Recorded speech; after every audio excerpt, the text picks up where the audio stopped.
we talked about also the microcurrent technology that I've been using, the Equiscope, when it comes to my teeth. Like I had an abscess. It was highly painful and inflammatory. I used it. I documented some of it on video. The users probably know what I'm talking about. If not, you can look back at some of our previous videos. What is the Equiscope? How are we using it? And I want to save for time. I don't want to go through that again. But how do you see, we've talked about, and I've tried to brainstorm with you, the concept of marrying the two.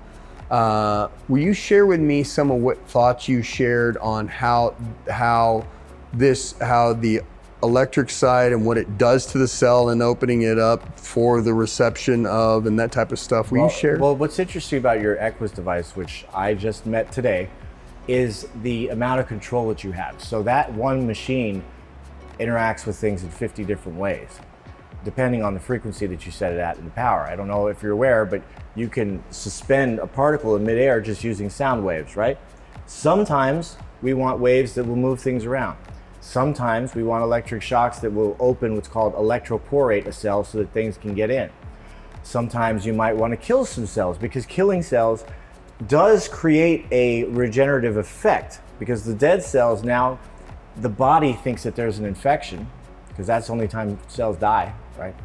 And it tries to push an anti-inflammatory milieu to stop that inflammation. So in effect, you're tricking the body, right?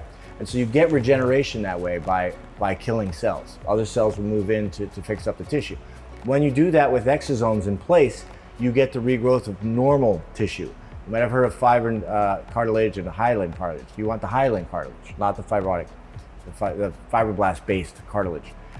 That happens when there's inflammation and the cells can't recombine in the proper way or remodel.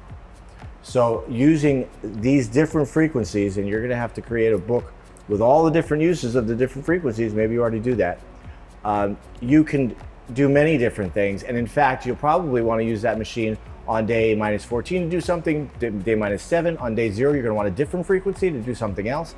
And the number of uses is vast. And most of the time, those machines only come with one frequency. Well, I know your CFO is excited for me to treat him when we get done with this, so We'll see how it goes.